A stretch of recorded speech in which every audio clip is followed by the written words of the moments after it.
now to introduce tonight's distinguished guests. James Huniford, or Ford to anybody who's anybody, is the founder of Huniford Design Studio, a premier interior design outfit based in New York City. His latest project is James Huniford at Home, an in-depth look at his design process, especially his skillful juxtaposition of design opposites, contemporary and traditional, rustic and refined, to create timeless, classic interiors. His work has been featured in Architectural Digest, Elle Decor, and Veranda, among others. In conversation with Ford this evening is Lorraine Bracco,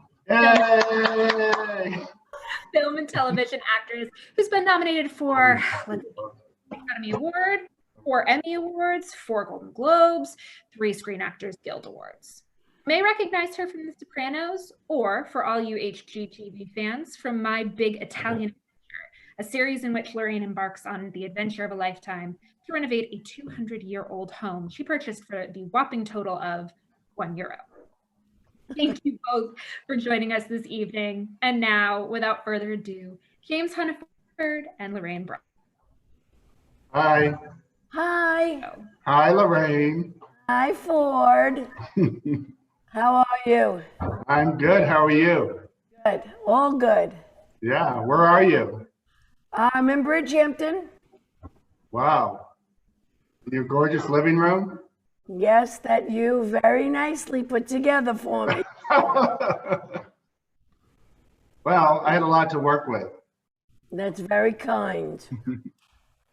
Well, we're both a little bit the same with the juxtaposition of furniture and objects. We both love that. Yes. I love that about your interiors. Well, thank you. Thank you.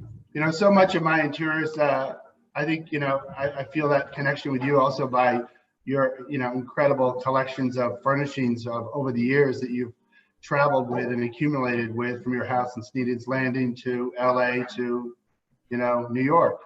Yes. Well, and I've, but I think that it's a acquired taste. Is that Linda? Is that Linda? Oh, I can't hear her, but I think it's Linda. Where's Linda? I don't know. We lost her, but I did see her. Oh, how do I see who's on, maybe? Anyway, let's go back to the fact that you love unusual objects and you see the beauty in something that was probably something that somebody used to work with their hands, whether it's a rake, or we were talking about the wheat. What do you call them again? The sifters, or the cranberry rake.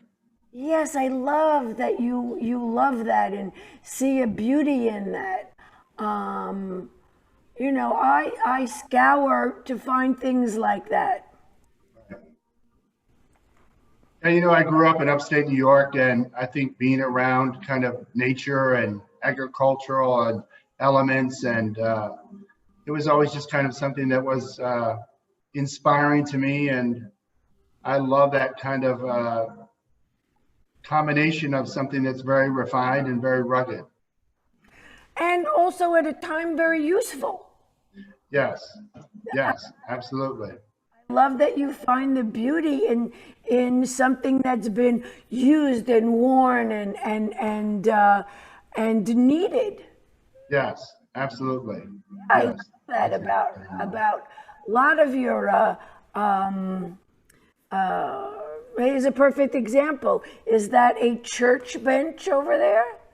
It's actually a bench that's from the 18th century that's was put in front of a fireplace to keep you warm, and the whole back of it's all charred. Because that's what yes, I have a table like that you could flip open. Yes. Comes up. You have the table, and then the back comes up, and they did that to keep to keep warm. Yes. Yeah, it's called a settle, I think. Only you would know that word. Well, Okay. And then that object above that bench is an architectural element from an old house in Maine that I hung on the wall like a sculpture. I love it. Thank you. I love it. I love so many of. And what's this little thing in front of the lamp? It's a 1950s sculpture from Northern California that I found at a shop out there, an amazing shop called Wyeth, that I actually just loved. And I love that kind of, it almost looks Japanese. It does. It looks like a flower. Yes. I love it. I love the shade too that you put on that lamp. Yeah, it's mica, which is a mineral. You know, it's really such a rarefied thing and so unique, and also gives this incredibly warm light at night. I think I need that. Yeah, they're great. Okay, go ahead. I love this house. Yeah, this is a house in Watermill. It's a Yes? Yeah, it's a house in Watermill, which is right around the corner from you. And it was inspired from a barn to kind of create this double height sensibility. And, you know, it's very like inviting. The sculpture above the fireplace was something I made out of some lucite boxes, and then had a car mechanic paint them with a copper car paint. And what's with the chandelier? It's galvanized metal. It's pounded and rusted. And I just love that volume, the strength of just, you know, hanging from the ceiling like floating. I do too. I love You it. could have one. I love the fact that you incorporated outside as much as inside. Yeah, you know, I think that's a big way. You know, I know you have that, you know, gorgeous property with those incredible patios and decks off of your living room, and how I constantly, you know, go at it with you about get that chair out of the front of that door so people can walk outside and see all that. So it's the same sensibility. I love it. And it's, you know, it's LA Hampton. Exactly. Yes. It definitely has that feel. Yeah, you know, this is really a warm-up for our new show, Lorraine. Okay. It's called Knocking on Your Door. Well, you know, it's funny. I love a fireplace. I'm a big fireplace girl. I have the fire going all the time. And I love that you have all that wood stacked up beautifully, by the way. Yeah, I like that kind of accessibility that you don't have to, you know, it actually gets used. Yes. Okay. Wow. This is fabulous. I love the ceiling. Let's start with that. You know, when this is a very kind of compact house. When I started this project, it was 3 different rooms downstairs with a sheetrock ceiling, and it's for a young family with 2 kids. And I just saw the potential to kind of make it feel open and airy and loft-like. And, you know, like all those beams in the ceiling, they're all not the same width, but for me, it was like the imperfection is what I really liked about that kind of thing. And then making the floors light and, you know, the more traditional fireplace. What do you call those floors? Color of the floors? Pickled? Yeah, yes, they're like a pickled sand color. Mm, Yes. I like it. And can we just, there's a couple things I have to talk to you about. First of all, the fireplace and irons. Right. What? I love them. Yeah, I love those. I actually bought them in Hudson, New York. And I made those bookshelves out of plumbing pipes and old reclaimed wood. Okay, you didn't give me a chance to get there, but I love that too. I think they're fabulous fun. Thank you. It's a great house. It's a great room. Yeah. It's inviting. What's with the sconces?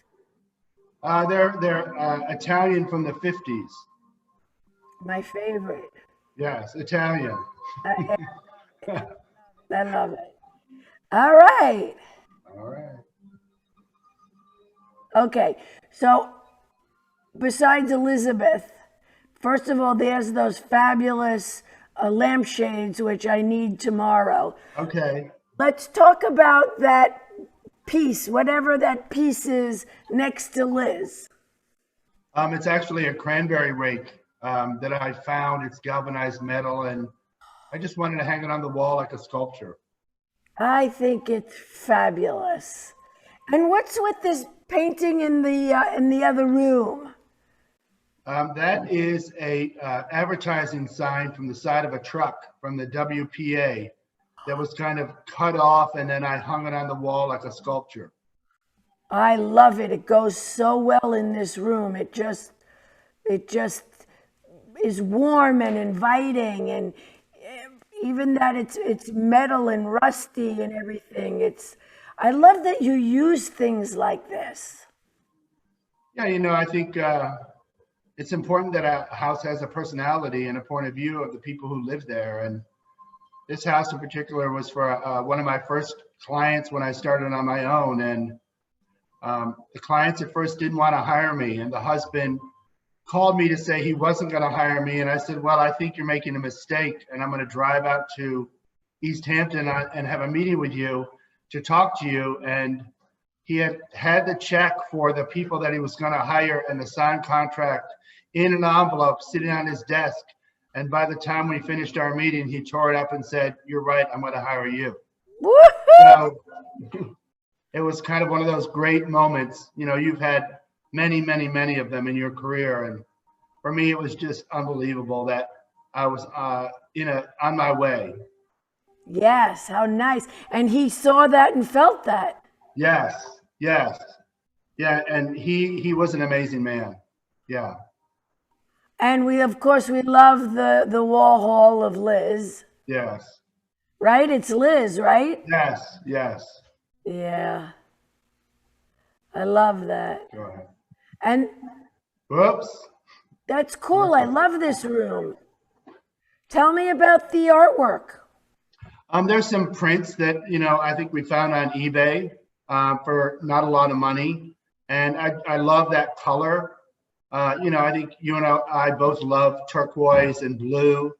And it was just something I was drawn to, and it just had a lot of impact for the room, which, I think is a great example of interiors don't always have to be, everything doesn't have to be like expected or expensive. It could be more unusual in the way it's approached.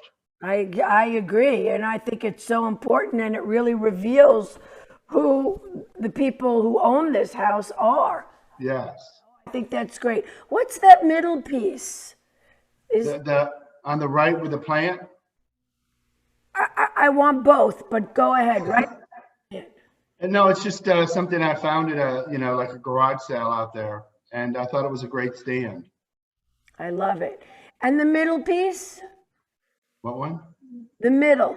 Oh, that's a coffee table by a French designer named Roger Capron from Saint-Tropez. He did a lot of that tile furniture in the 50s and 60s. Love that. And what's the name of the designer of the plastic chairs? It'll come to me. I can't remember. Herman Miller makes them now, so. Right. Yeah. All right. It's lovely. I love the unexpected wallpaper. Yeah, I thought it was interesting to have that kind of funky English sensibility. This is a 100-year-old potato barn in Sagaponack.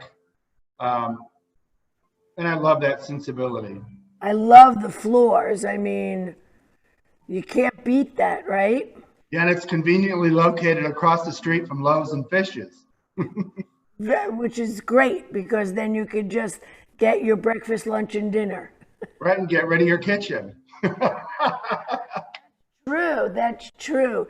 And Yeah. what panels, is that a door or, oh yeah, it looks It's a sliding old barn door. fabulous. How beautiful. That's a gorgeous little room. Good, thank you. Love it. This is just pretty, found objects. So the wine or olive oil, I think it's wine, the glass, what do you want to call that? The jar. Jar. Thank you. Yeah. I have several of them, and I used to put all my coins in them. And then we went to pick it up, and it broke. So Oh, wow. put your money in there. Okay. I'll put that on the Christmas list for you.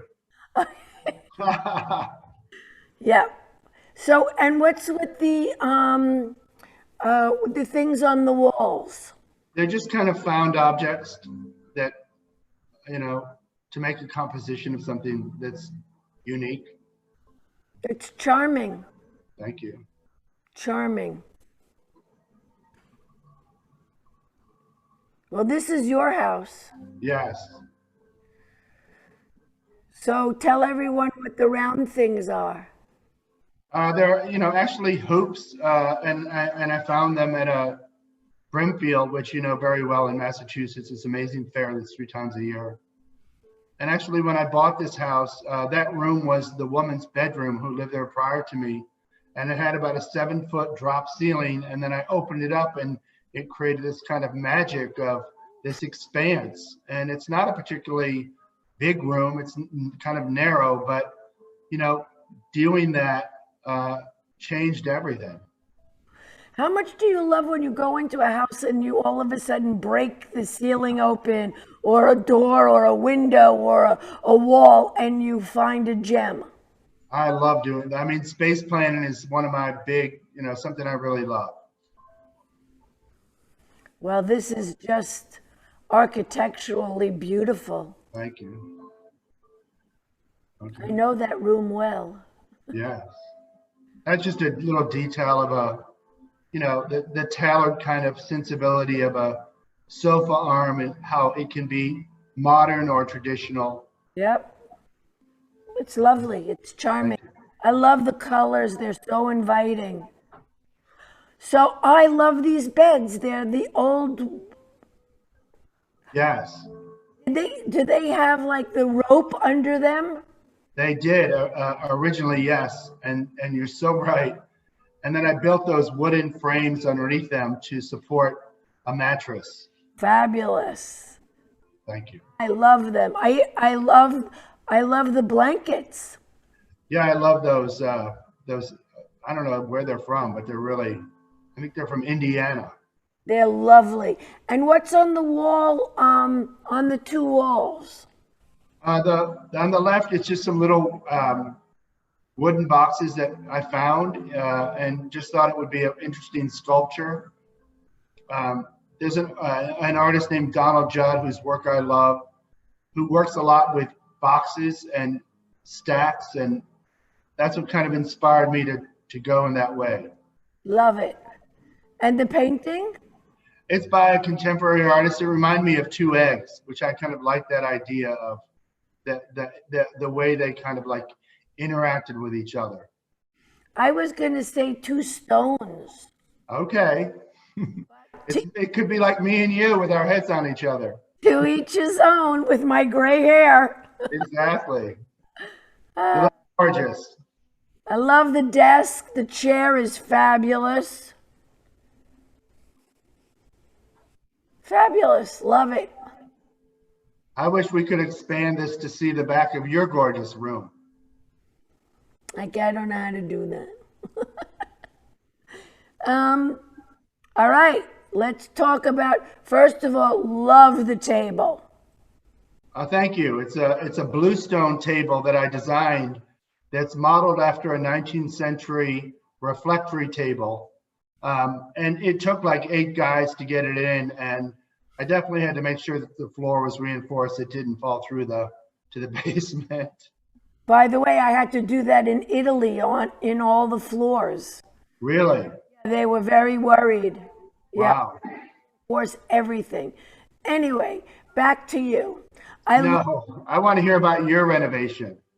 I love the mirror. The mirror I love. It's a bullseye mirror, so it gives this incredible reflection. And I love that sensibility in a dining room to have the candlelight at night, and kind of have that frame that's from an airplane engine that was about 5 feet in diameter. So it's really huge. Wow.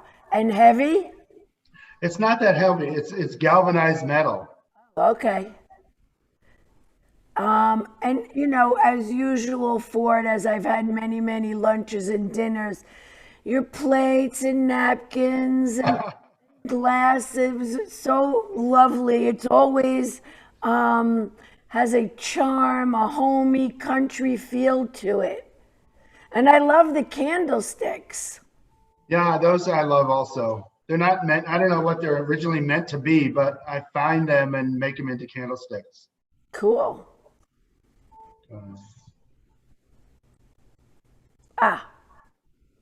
I love everything about this little room. I love all of the wheat. What are they again? They're grain sifters. Grain sifters. I knew that. Yes. I love the drop leaf table. What's it made out of? And its beautiful little legs. Yeah, it's a very kind of, it was in the clients in their previous house in their dining room. And the bluestone table is what I designed for their new house for that dining room. But I love this table. It's a walnut and it's a drop leaf table. And then the two chairs are old shoe cobblers chairs that people used to sit in to get their shoes shine. Oh, they're so great. And I love that they're mismatched. You know what they say, mixed but not matched. I love it. I love it. And what's with the lamp?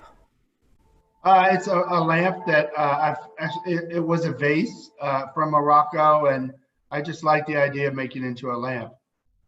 And there's iron things. What's that? Just some found objects. Love it. I think it looks beautiful. Just beautiful. Oh. I know that room. So, first of all, everything in this room is unexpected. Right. So the huge boat chain? Yes. Yeah, it's from the San Juan Islands, and it's actually wood. Right. But it's that Cartier chain. Exactly. Yes. High and low. High and low. I love it.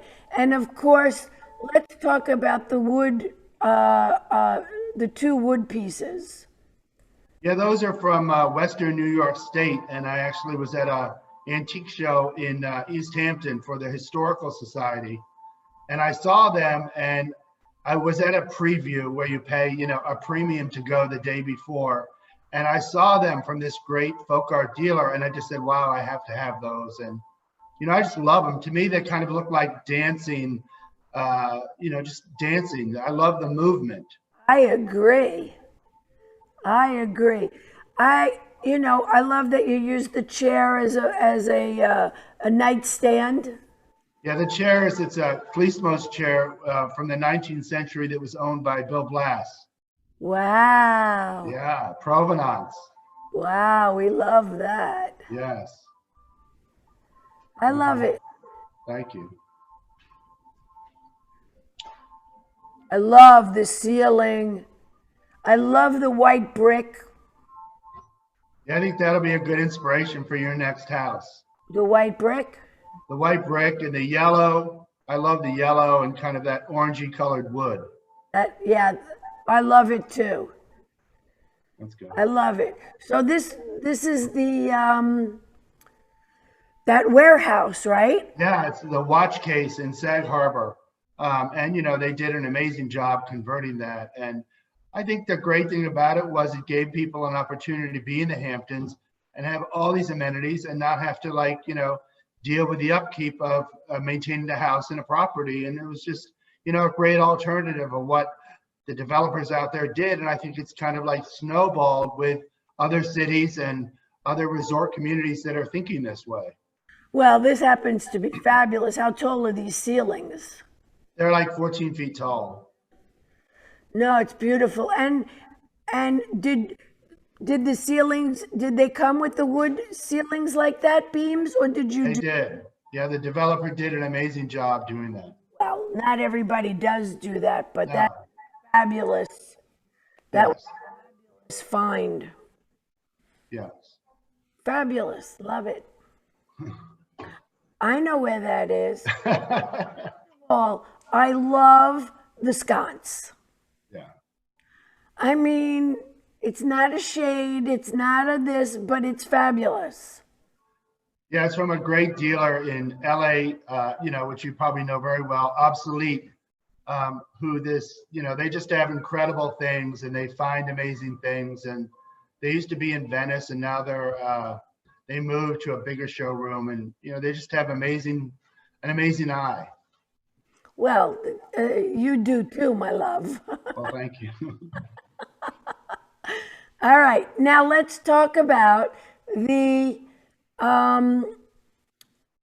slatted door on the ceiling. Yeah. There was a great Jeff Bridges and Kim Basinger movie called Door in the Floor.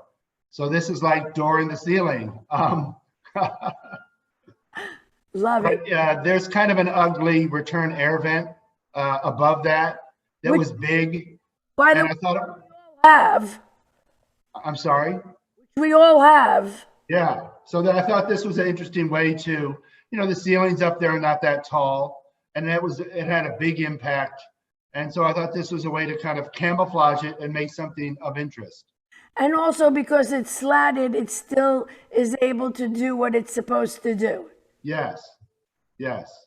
Like you. See, that's like you. See? Yeah. I love it. I love everything about this. And the maps are The maps are up Long Island, the coastline. beautiful.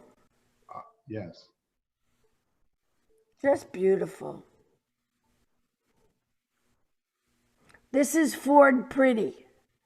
This is Ford Pretty. The softer side of Sears is what I call it.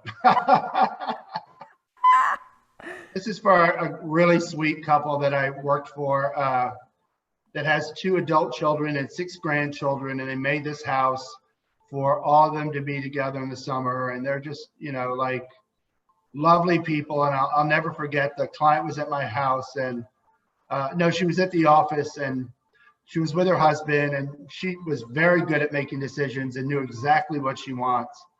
And she said to me, come on, let's just pick out all these things. And she looked at her husband and she said, come on, David, I want to go buy a new car before lunch and Ford knows what I like and let's just go. And it was just like one of those things that was, a New York moment of such a great feeling. Well, she trusted you. Yes. Yeah. And she knew what she liked and what she didn't like. And, I knew how to stay in my lane. And how important it is to have trust between you and your clients. Yes. I mean, it's a creative collaboration. I think that, I want them involved. I want their opinion. And, I value their point of view because it helps me do a better job. Sure. It's like how I tiptoed around with you until I was like, no, that big table needs to be separated. Yes. No, look, and you were 1,000% right. Unless you have 18 people coming for dinner every night. No, well, during COVID, I don't, but non-COVID times I have had, easy 50 to 70 people around here. Exactly. And how many of them spend the night? That's private. Next slide. That's Ford's house. Yep. Okay, I remember asking you about the table, but you'll have to tell everybody. The table is a 18th century Belgian jeweler's table, where jewelry makers used to sit at those little cutouts and make jewelry, which I love that. Again, something that's repurposed or reinvented for a modern use of how, the purpose and the function of it.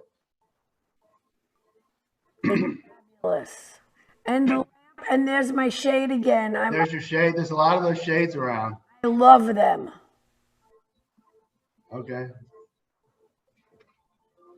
Oh, I love the seahorses. Ah. Okay, so what's with the big light bulb? That is actually a cloche from England, which is what they use in spring to force bulbs. And it's a sculpture that I made. And in it is swordfish noses that I cut a base and then had them all put in the wooden base and made that sculpture. I love it. Well, you have an amazing eye to notice that, Lorraine. Really? You didn't know that I see everything? Yes, I do, but it's I never thought of it as a light bulb before. Well, that's my Brooklyn in me. I love the old sign in the back.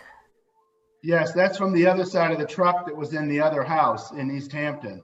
Oh, very cool. And so the chair is a Windsor. Yes, it's a reproduction Windsor chair, but I love that kind of, the black, the color, and the way it complements the contrast of the wall color and the chocolate brown in the floor. Yep, beautiful. And what's the gray piece?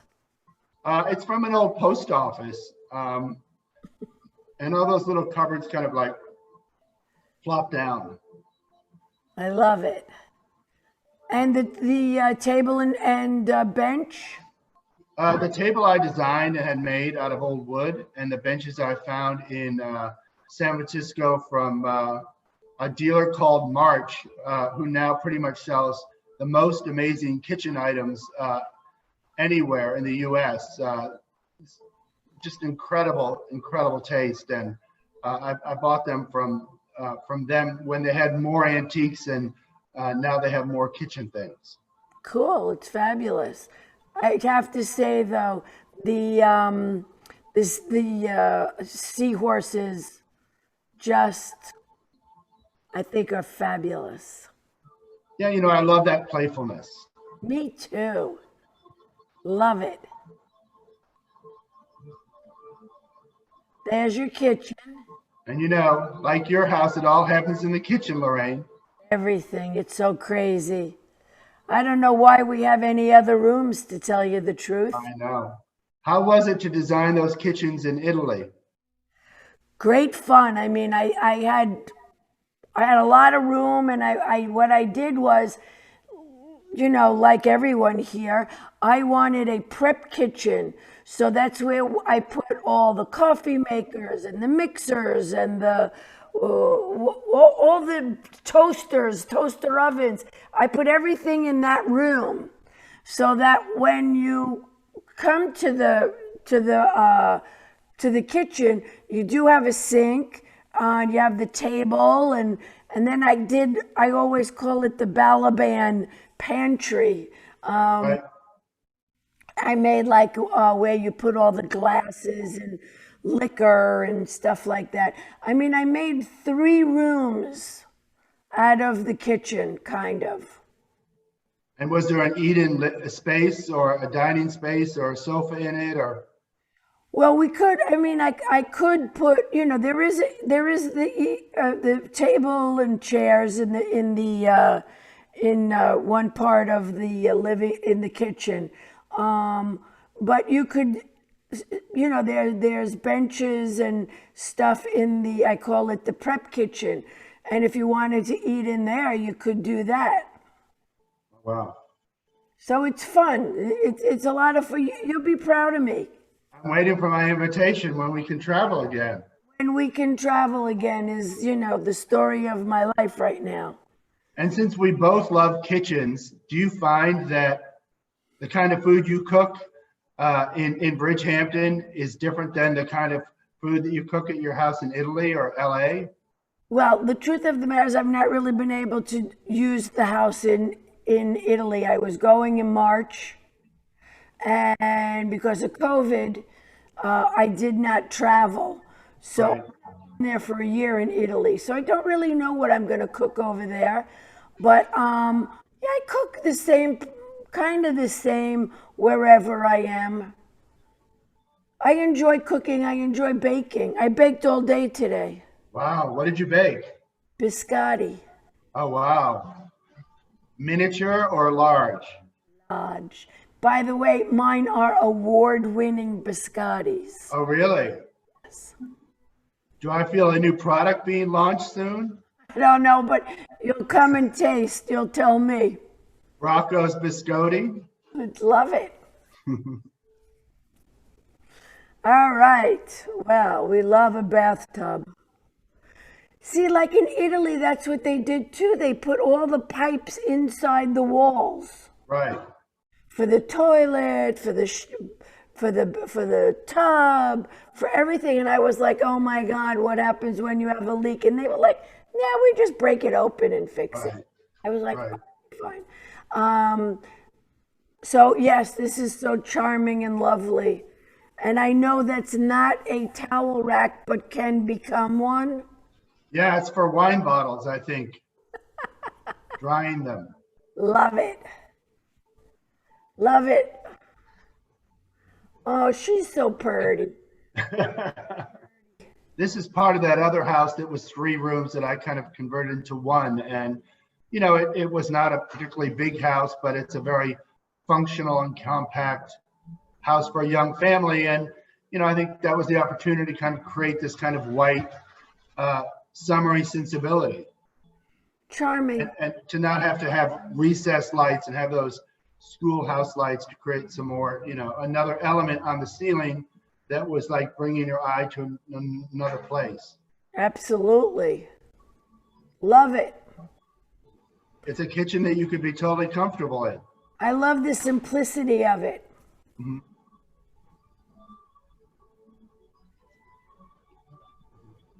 And I love the floors. Are they pickled? They are pickled, kind of a bleached whitewash. I like it. I like that. All right. All right. So Is that it? that's all the pictures. Now you're going to show us yours, right? What, my house? What'd you say, Ryan? Do we have any questions? We sure do. Really? Oh yeah. Okay, So good. I'm gonna jump back in here because we've talked so much about the decorative objects that you include in your homes, Ford. You have such a good eye for art and decorative objects. I know you talked a little bit about Brimfield, but what's the process look like for finding objects like this?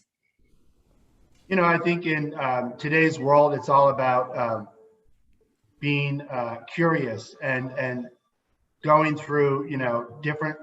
Brimfield is an amazing source in person to go to in Massachusetts. It's an amazing fair that happens 3 times a year. That's just, you know, an adventure beyond words. And there's one in High Point now also, and another one in Texas called Round Top. And, you know, also the internet, I think First Dibs and so many different outlets to find things that are unusual.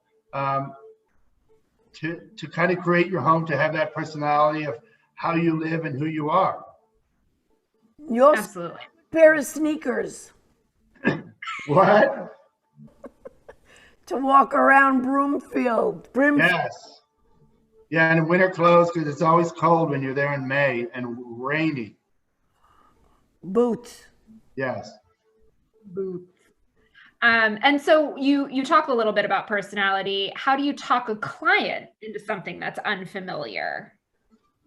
You know, I think it's about it's not really about talking them into something. It's about a dialogue and a conversation that happens over time to kind of set up the playing field of the sensibility of the house, the sensibility of the client, how they live, and you help kind of write a story that way. To kind of get it all figured out. And I think that's part of my job, to create a home for my clients and how they live, and not who I think they are, or, you know, who I think how they should live.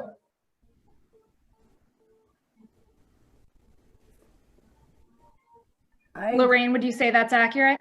Yes, totally accurate. Totally. Yeah, that's how the process went, guys as you were designing your home?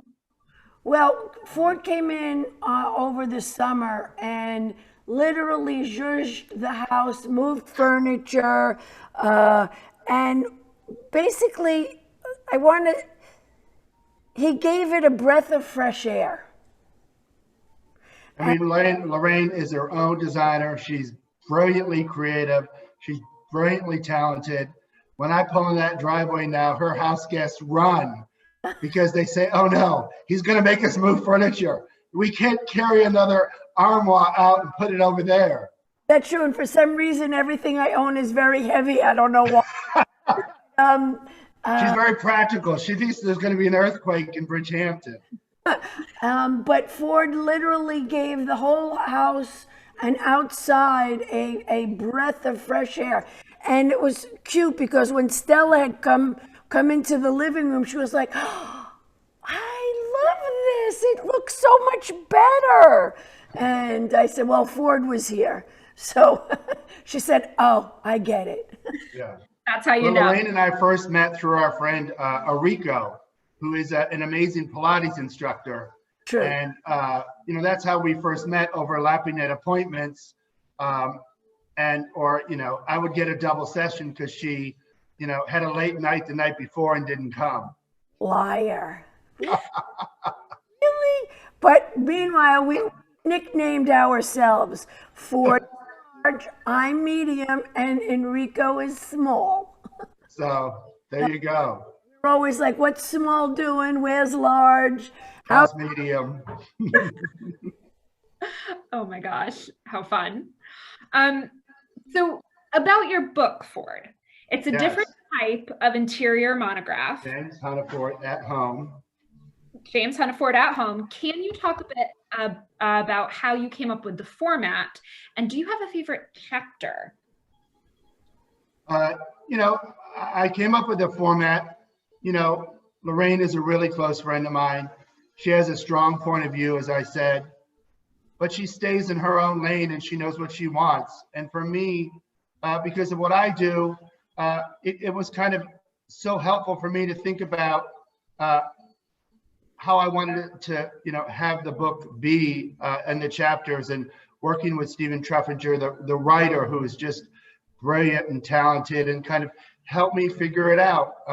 And I think it's a collaboration of, not necessarily, I'm not a greatest hit coffee table kind of guy. It's a much more hands-on, it's much more approachable. It's for everyday kind of people. And, I think it's about dreaming and creating magic in your home, and kind of seeing the opportunity. And that's part of my job, to create opportunity or a new platform for people to see how they can live in a different way. Which is what Ford did to me. Absolutely. Well, especially with so many people moving inward and spending more time in the home, I think people are definitely thinking about interior design, if at all. I mean, I'm sure many people hadn't really taken a look around their homes and thought, hey, what would happen if I just moved furniture in a different organization? So that's, I think, a really important thing to bring to the industry, to talk about interior design as an approachable sort of activity almost. So to talk about COVID a little bit, because we got to talk about it, right? How has the pandemic affected the way you approach designing a home? Have you been designing? Yeah, I mean, my studio stayed open, as far as a lot of us were working remotely, and structured things that way, and having Zoom presentations. And, I think people's needs have gotten more clarified of how they're going to live in a room, how they're going to function in their kitchen to not only cook in it, but maybe work in it, to have their office. And, making sure that a sofa they have in their living room, where they spend a lot more time now, is comfortable, not just pretty.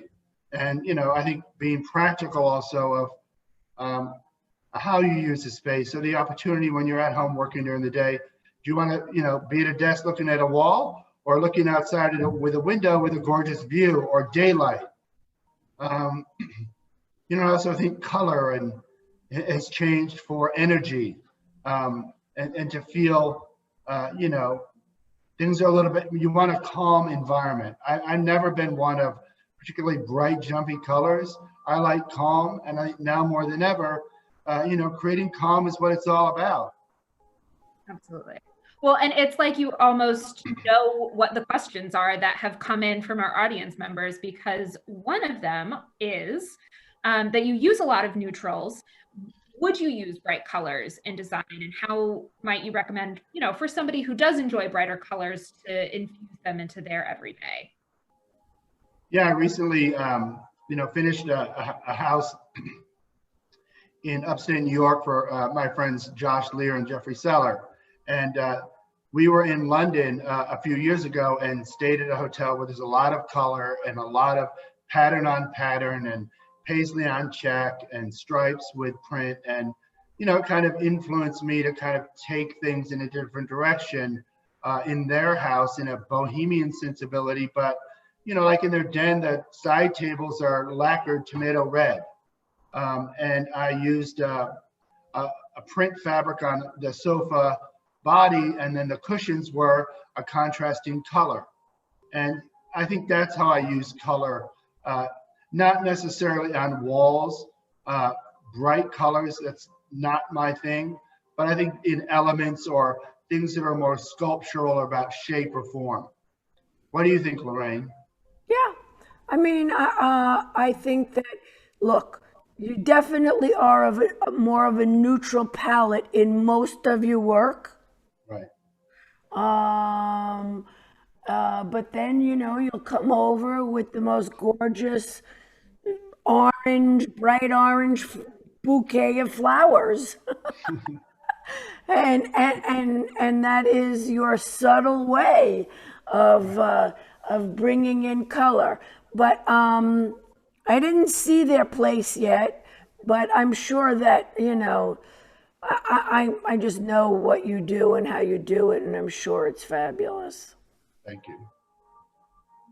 Yeah, it's very similar to your setting. When your house was in Sneeden's Landing, overlooking the Hudson, their house is up there. It's overlooking this amazing lake, and it's up high, and the views and the lights. I think that's a big part of how you live. Also, the light in your house, Yes. In Bridgehampton is amazing. Yeah, amazing. And so, Lorraine, I'd love to hear a little bit more about we touched on it. I know you haven't been to Italy too much with COVID, but if you could talk a little bit about your experience with your renovation over in Italy. So I always say to everyone, they were like, "Oh my God, you bought one of those €1 houses." And I go, "Yes, €1 house my ass," because it was a dump. And it's something I never did before. I know Ford's done this tons of times, but it was from the ground up. And one of the things,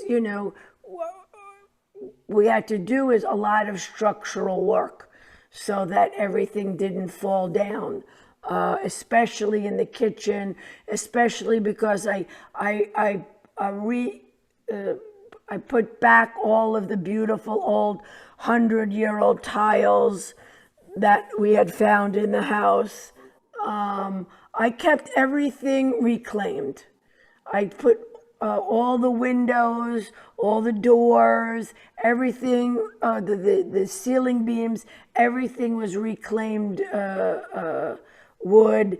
And instead of, which I'm sure we don't do here because it's not very cost effective, but we would find windows and then they would make it fit, or doors, and then they would make them fit, around the old doors for the closets or for outside.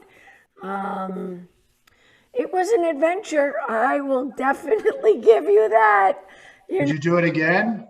Yes, I would. I would, because I was so lucky. The people were fantastic. They took such pride. All of the people who worked on the house, whether they were carpenters or painters or plumbers or electricians.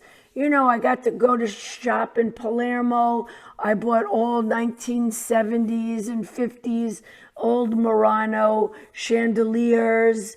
You know, the electricians are like, you know, it was funny. They were like, what do you want all this old stuff for? I'd be like, oh my God, you should only know.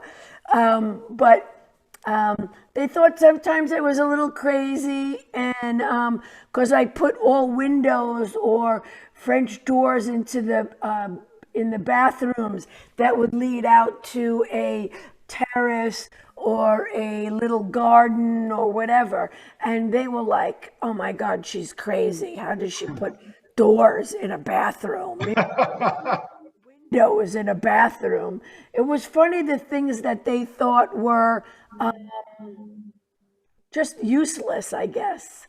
They thought sometimes I was a little crazy, but it turned out to be really charming and lovely.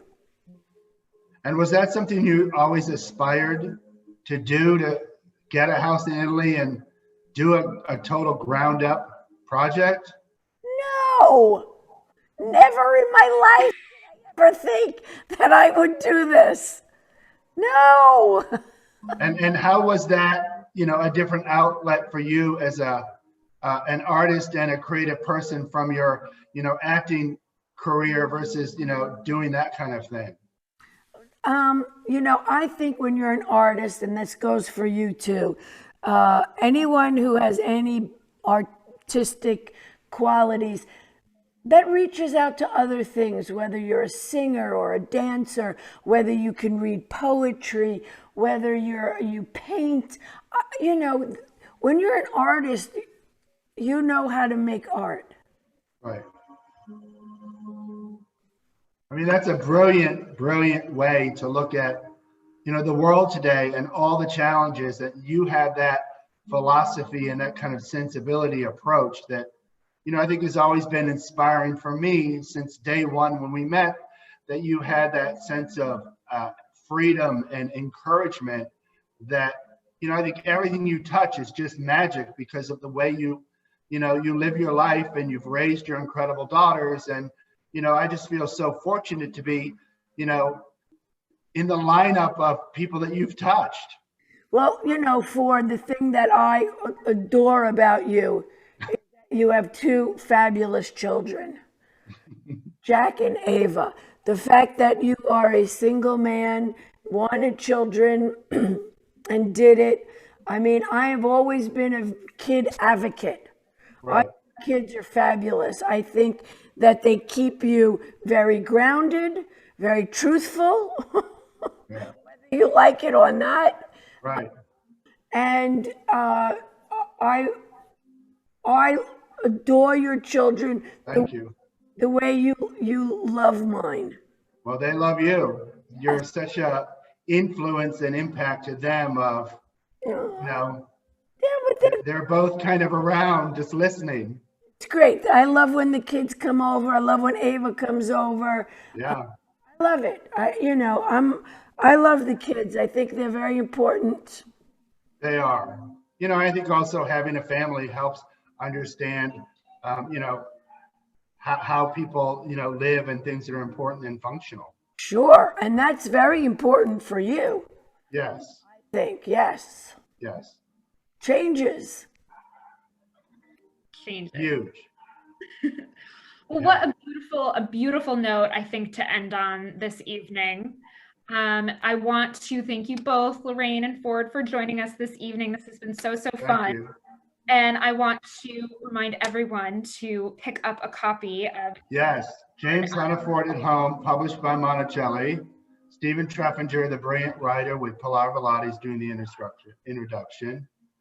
And I'm just so grateful to Lorraine Bracco for being in my life and doing this. So thank you, Lorraine. My pleasure, Ford, anytime.